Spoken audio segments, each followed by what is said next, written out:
Nuestro programa de hoy.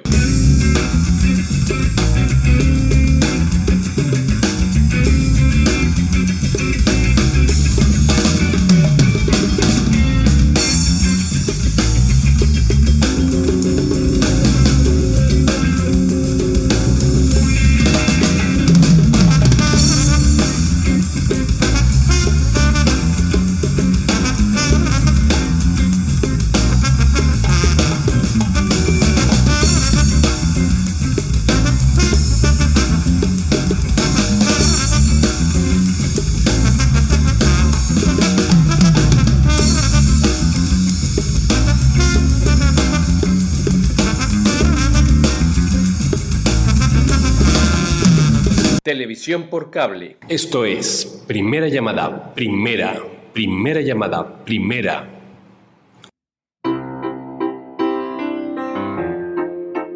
Segunda llamada, segunda llamada, segunda. Tu ausencia, una presencia equivocada, la de tu imagen, pidiéndome amor.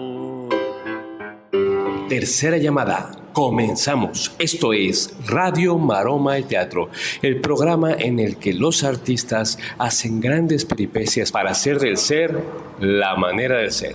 Bienvenidos. Abrirte los labios, meterme en tu cuerpo o decirte adiós. Bienvenidos a Radio Maroma y Teatro. Yo soy Toño Reyes y hoy tenemos un programa muy especial, un programa dedicado pues a la comunicación. Tenemos un programa, nosotros nos dedicamos a comunicar y es importante también hacer un pequeño homenaje o un gran homenaje a la gente que hace la industria. Vamos a hablar de los cableoperadores, estos negocios que hacen que la gente en su casa vea muchos canales de televisión. ¿Cuándo nace más o menos esto? Bueno, en la Ciudad de México en 1966 se funda Cablevisión. Esto lo recordará la gente que nos escucha por las aplicaciones en la Ciudad de México, pero no fue la primera cableoperadora de la República. Ya lo veremos con nuestro experto hoy invitado, que él sabe muchísimo más que yo del cable, pero estuvimos en Convergencia. Convergencia es pues una convención en donde se reúnen los cableoperadores para ver canales de televisión. Obviamente hay distribuidores de canales de televisión, también de tecnología, porque ha cambiado muchísimo la tecnología hoy por hoy. Antes se ofrecía el cableoperador televisión, después las necesidades fueron cambiando, se hizo la necesidad de ofrecer internet y el famoso triple play que se hizo hace aproximadamente 10 años, 12 años, que nació la necesidad de hacer el triple play, que los cableoperadores hablaban de dar telefonía, internet y televisión. Esto, bueno, pues ha sido un movimiento en crecimiento, aunque ahora ya el triple play pasó a doble play, porque la verdad es que muchas de las personas ya no utilizan el teléfono de casa, ni con la operadora grande de telefonía que tenemos en el país, ni con muchos de los sistemas de cable que ofrecen este servicio, porque pues los celulares han cambiado todo. Ahora la mayoría de la gente tiene celular, ya no le interesa tener teléfono en casa. En la casa donde viven 3, 4 personas, los padres, los hijos, todos tienen un celular personal y a nadie le interesa ahora tener un teléfono fijo a donde le llamen. Que por cierto, me desvío un poco. Caminando por las calles de nuestro país hay pocos lugares en donde hay teléfonos de la calle, teléfonos en donde uno pueda hablar.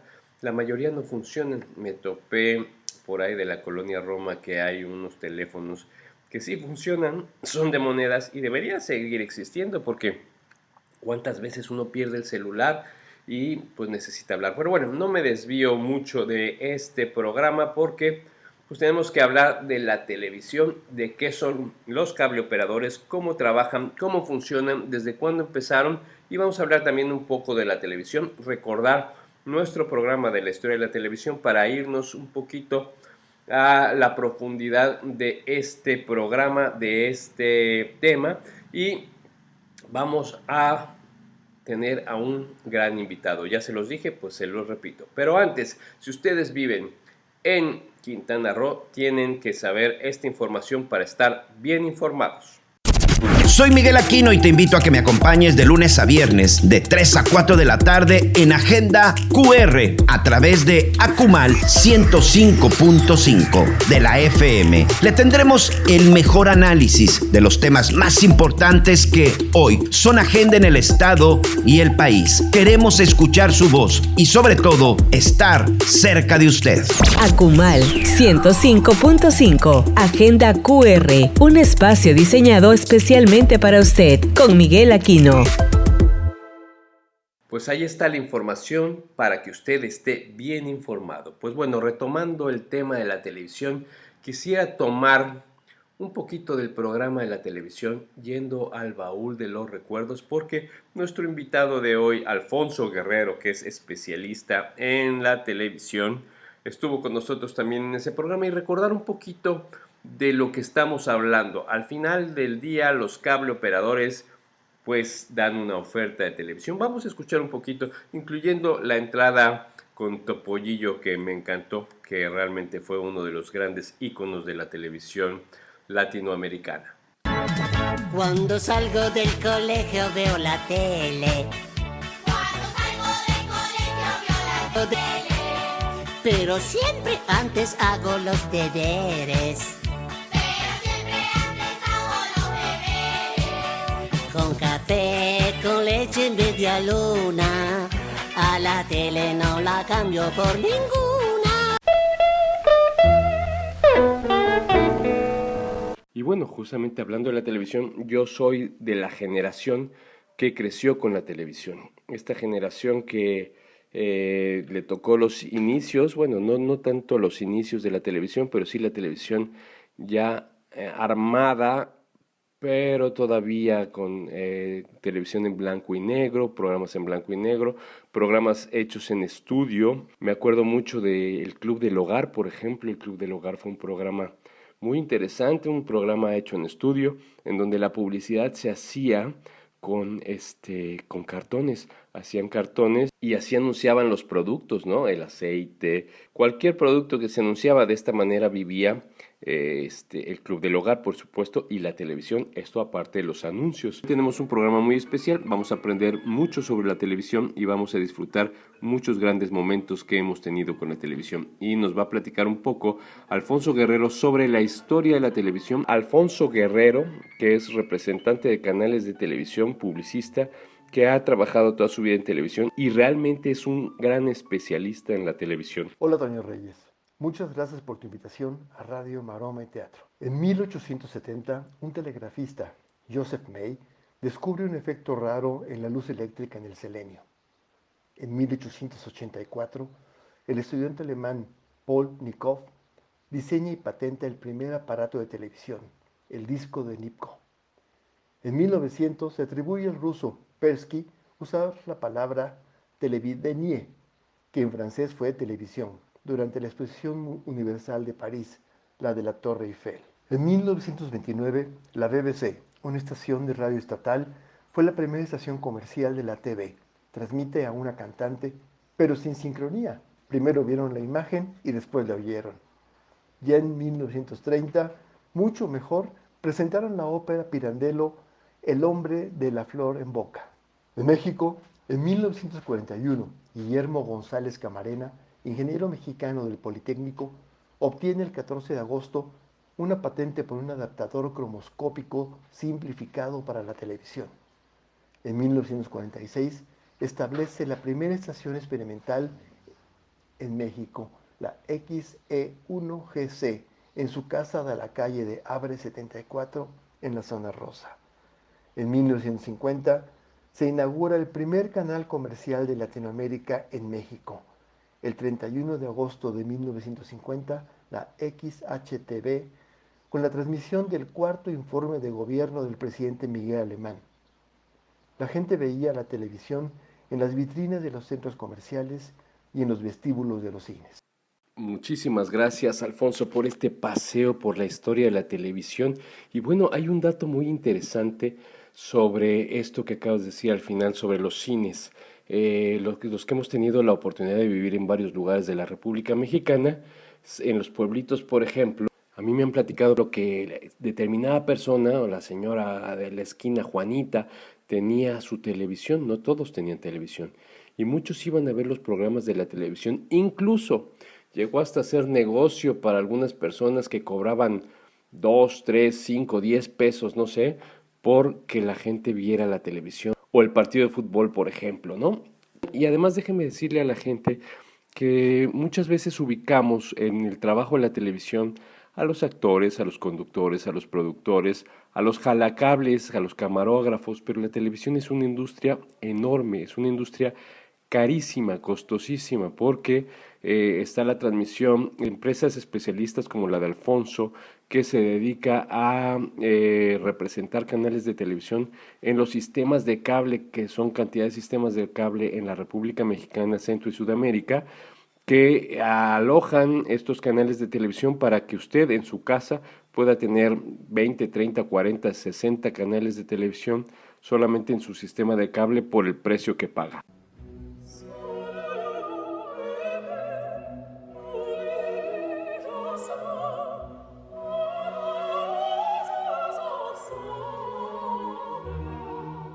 ¿Qué les pareció? Pues bueno, quise hacer un recuento de este programa porque justamente estamos hablando de televisión, pero de otra empresa, como lo mencioné en el programa anterior, que se dedica a dar oferta de muchos canales de televisión. Muchos canales de televisión. La gente me llama mucho la atención. Cuando yo llegué una vez a algún pueblito, tenían problemas con el sistema de cable.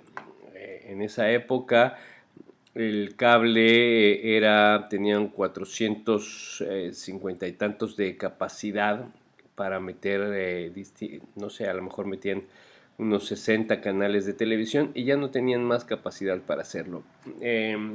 Para tener un sistema de cable había que cablear toda una ciudad o toda una colonia para poder ofrecer ese servicio. Entonces, aparte de que hay que tener un cabezal, como se llama el lugar de donde se transmite, tener antenas para bajar las señales de televisión de los canales satelitales, tener equipos para decodificar la señal para que la gente lo pueda ver. Esto la gente en general no lo ve, la gente solamente prende su televisión y cambia y se queja.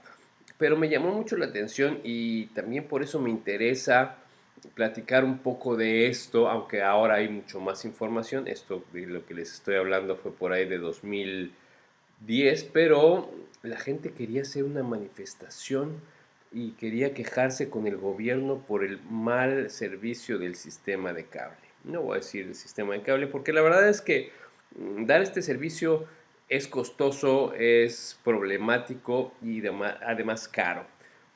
Los sistemas de cable han ido mejorando, han cableado mucho más, con mayor capacidad. La fibra óptica en esta convención de convergencia vimos mucho empresas chinas, coreanas, empresas que están vendiendo las soluciones de fibra óptica para que los sistemas de cable tengan una mejor transmisión, una mejor visión de sus canales de televisión. Y bueno, pues muchos lo siguen bajando por satélite, vía satélite, y lo pasan al cable, pero ya hay muchos otros sistemas. Usted sabe, seguramente es usted consumidor de estas aplicaciones donde ve unos series en internet y pues todo está cambiando, pero el sistema de cable sigue estando vigente porque tiene opciones muy interesantes y además opciones de nicho. Estos son los sistemas de cable. Por cierto, esta convención de convergencia pues llegó a sustituir la gran convención que había en México, que era de Canitec, ¿no? Antes era Canitec, ahora Convergencia es la que se está rifando para hacer esta convención cada año y darle a los cableoperadores opciones, como ya mencioné, opciones tanto tecnológicas como opciones de operadores de televisión. Pues bueno, sin más, vamos con Alfonso a que nos platique un poquito también sobre la historia del cable. Alfonso, ¿cómo estás? Buenas tardes, bienvenido. Hola Toño, saludos desde Guadalajara, Jalisco. Alfonso, tú que sabes mucho de la historia de la televisión y por supuesto del cable, ¿cómo inició este sistema de los cableoperadores, este negocio tan importante hoy en nuestro país? Recorriendo la memoria, sé que la primera concesión de TV de paga se le dio a un señor llamado Ernesto Tinajero y fue a principios de los 60 en Piedras Negras, Coahuila. Wikipedia dice que la primera fue Cablevisión el 3 de octubre del 63, pero no es cierto. Se dieron antes en ciudades de provincia y estos mismos sistemas de TV fueron creciendo y adquiriendo más territorios, así como diversas formas de llegar a los hogares, primeramente por cable, posteriormente ya en el 89 vía microondas como el caso de MBS de la familia Vargas, que transmite por medio de sus conocidos platos receptores rojos, y ya a mediados de los 90 llegó la televisión satelital con Sky o DirecTV, que mandaban sus señales desde su telepuerto a un satélite y de ahí a sus platos receptores grises. Técnicamente, Alfonso, aunque yo traté de explicarlo hace un momento, ¿cómo es que funciona un sistema de cable? Como te expliqué en el segmento anterior, hay principalmente 3 sistemas de transmisión, donde todo se origina en un puerto, un telepuerto o centro de operaciones, en donde se reciben los canales vía satélite por microondas o producidas directamente en sus estudios. En esos telepuertos se arman las parrillas de programación, de acuerdo a los canales que tienen contratados los sistemas de TV de paga. Eso es darle una ubicación dentro de tu televisor. Así encuentras en primer lugar los canales abiertos, como el canal 2, el 13, el 7, el 11, el 22. Después los de entretenimiento, o series como Universal, Fox, Discovery, etc. Y así se siguen con todos los géneros como deportes internacionales, noticias, religiosos. También se arman pensando en el costo, iniciando con paquetes básicos, que es el más económico, y posteriormente incrementando el costo agregando deportes, películas internacionales hasta adultos. Alfonso, y platícale al auditorio cómo es el cobro de los sistemas de cable. El cobro viene directamente relacionado con los servicios que tú desees. Por ejemplo, si solo quieres una programación básica, el cobro es el más reducido, y este paquete puede incluir ya en la actualidad un servicio de Internet. Ya, si te quieres agregar más canales o más gigas, así como otros servicios como Netflix, HBO, Disney Plus, etc., el costo mensual sigue subiendo. Bueno, en un inicio había competencia, por supuesto, pero habían pocos canales. Los canales empezaban a crecer, se empezaron a crear los canales de nicho, algunos canales también, pues bueno, de revista o canales grandes de ciudades empezaron a interesarse en transmitir también en sistemas de cable. ¿Cómo está la competencia o cómo está la competencia el día de hoy, Alfonso? Sí, hay mucha competencia y mucha oferta, pero como en los sistemas de cable, a lo largo del tiempo los canales se van aglutinando dentro de los corporativos. Por ejemplo, ESPN, Fox, Disney, que antes eran independientes, ahora están en una sola empresa. Y muchas veces obligan al sistema de TV de paga a comprarle todos, por lo que muchas veces el sistema, al no tener capacidad de ofrecer todos esos canales o a la necesidad de brindar una oferta distinta, contratan ese paquete y solo transmiten algunos. Es cierto, los famosos paquetes, bueno, pues lo vimos muchas veces en la industria, realmente, inclusive Televisa, ¿no? Tenía de alguna manera, les hacía manita de puerco o les sigue haciendo manita de puerco a los sistemas de cable porque, bueno, la gente quiere ver sobre todo el canal de las estrellas y así, todos tienen los paquetes y como tú bien dices, pues transmitirán uno, transmitirán dos, pero pagan todo el paquete de los canales de televisión. Y bueno, la televisión ha cambiado, se ha modificado. Hay mucha gente que está consumiendo internet, que ya no ve televisión? ¿Cómo están los sistemas de cable? ¿Hacia dónde van los sistemas de cable? ¿Van a sobrevivir? ¿Van a morir? ¿Tú cómo ves el futuro de la televisión y sobre todo de los cable operadores? Como todo, hay que adecuarse a las circunstancias. Y ya lo he comentado antes. Nació la radio y pensaban que el periódico desaparecería. Nació la TV y pensaban que la radio desaparecería. Nació el internet y pensaban que la TV desaparecería. Pero no fue así en ninguno de los casos. Hay que adaptarse. Ya puedes ver televisión gratuitamente por internet, pero también puedes contratar a través de su sistema de cable ese internet. Y también las plataformas, o sea, canales de streaming como Netflix o Disney, o integradores como Roku o Hulu. El problema es que ya hay tantas opciones que tienes que analizar qué es para ti o tu familia lo más adecuado. Ves la tele en tu casa, también en el celular, en una tablet, en el auto, en la oficina, en el avión. Ya no hay límites y todo en beneficio nuestro. Muchas gracias, Alfonso. Pues yo creo que tus palabras son alentadoras para muchos de la industria, porque evidentemente pues mucha gente, como bien dices, ha matado a la televisión, mató a la radio, y ahí siguen los sistemas, y cada sistema tiene algo especial y algo que se necesita. En este caso, la radio que sigue viviendo, y sigue la gente escuchando, y sigue la gente viajando a través de la voz, de ver me refiero a la imaginación de lo que nosotros hablamos. Y qué bueno que sigue existiendo y que seguimos existiendo nosotros en la radio, y también se ha modificado como podcast en muchas aplicaciones de internet. Pues bueno, seguimos. Gracias, Alfonso Guerrero. Y como les decía en un inicio del programa, estuvimos en Convergencia en Guadalajara. Comimos muy sabroso, una carne en su jugo impresionante, con unos frijolitos riquísimos, en uno de los restaurantes más ricos y tradicionales de Guadalajara, que tiene nombre de una plaza donde hay mariachis aquí en la Ciudad de México, para no hacer el comercial, porque no nos pagaron absolutamente nada, pero se lo recomiendo.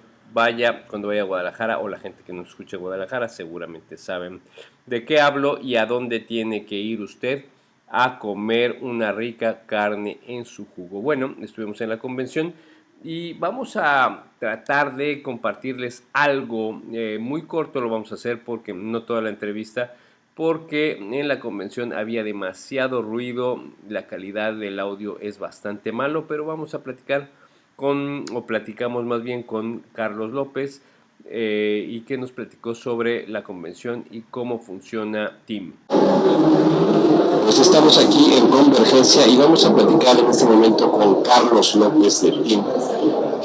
Pues TIM es una empresa muy interesante de contenidos. Espero que nos platique. Carlos, ¿cómo estás? ¿Qué tal? Muy buen día. Bien, gracias. Carlos, platícanos qué es TIM y cómo funciona esto con los cableoperadores. TIM es un representante y distribuidor de señales de televisión, el cual entrega estas señales a los cableoperadores en México. ¿Qué señales tienen y cómo funciona que los cableoperadores los tengan? ¿En dónde tienen más colocadas sus señales? ¿En qué zonas del país?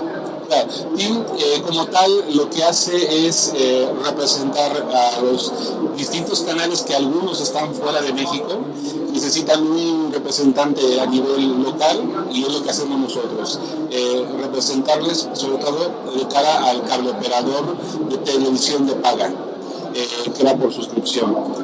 Nosotros, como tal, nuestras señales de televisión son basadas principalmente en entretenimiento, lo que es deportes, a nivel ocio, canales temáticos, canales infantiles y canales de cine. Perfecto, Carlos, pues te agradezco mucho la información para que la gente tenga claro qué es TIM y cómo funcionan los cableoperadores. Y en la convención nos encontramos también a la Asociación de Radioaficionados. Vamos a ver qué nos platicaron ellos y por qué están ahí. Pues estamos aquí en Convergencia y me encontré a la Federación Mexicana de Radio y Experimentadores. Estamos con Jesús Sarmiento y nos va a platicar sobre cómo es este movimiento de la Federación, qué hay que hacer para ser un miembro de la Federación. Jesús, ¿cómo estás? Hola, ¿qué tal? Un gusto saludarte. Jesús Sarmiento, X1 Eco Whisky, es mi indicativo. Soy una entidad radial. Entonces, cualquier radioaficionado que le guste este hobby, porque es un hobby, puede comunicarse tanto regional, internacionalmente, en bandas de radioaficionados.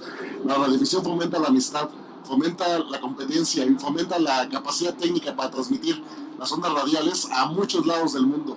Y esto pues une pueblos, une comunidades y une a todas las personas. ¿Qué es un radioaficionado? La gente no lo tiene muchas veces muy claro y a veces lo vemos en las películas. Yo te comentaba hace un momento, tuve de chavo una banda civil y pues había que buscarle y sabía que había radioaficionados, pero no llegué a ser miembro de nada. De repente me encontraba con las líneas y hablaba con alguien. ¿Cómo funciona esto y cómo es este hobby, esta actividad tan maravillosa? Pues aparte de hobby también es altruista. Y lo que hacemos es ayudar a las comunidades, a los pueblos, a las poblaciones, cuando hay situaciones de emergencia, principalmente. ¿Por qué? Porque están incomunicadas. Todo falla, internet, televisión, radio, pero lo que es, el radio es el único que no falla. El radio es ahora sí que es por excelencia la banda que puedes utilizar para comunicarte en situaciones de emergencia. Maravilloso. En la zona donde sobre todo más nos escuchan, porque estamos en todas las aplicaciones de podcast, pero estamos en el 107.7 en Cozumel. Esto cuando hay huracanes o cuando pasa algún desastre ecológico, es muy necesario. ¿Están conectados con esta zona? Así es, por supuesto, tenemos una red desplegada de radioaficionados en toda la República Mexicana y cualquier radioaficionado que esté en el sitio, inclusive con un alambre puede transmitir. ¿Por qué? Porque la capacidad técnica, la inventiva técnica, la desarrollamos para poder tener comunicaciones efectivas sin importar dónde estemos. Muy bien, pues platicamos con dos de los expositores. Muy interesante sus comentarios de los dos. Un distribuidor de señales de televisión y este radioaficionado que me pareció, bueno, la asociación de radioaficionados que me pareció maravilloso. Pues ahí está la información. Disculpen ustedes, por supuesto había demasiado ruido, la calidad del audio no es muy buena, pero era importante compartir con ustedes esto. Espero que les haya gustado el programa, que les haya quedado claro qué es un cable operador, un sistema de cable, y pues la idea es aportar y hacer homenaje a la gente que trabaja para llevarles a todos ustedes, que trabajamos para llevarles a todos ustedes, entretenimiento, cultura y noticias, etcétera, etcétera. Pues bueno, yo soy Toño Reyes, espero que se la hayan pasado tan bien como yo. Nos escuchamos la próxima emisión. Hasta la próxima. ¡Agur!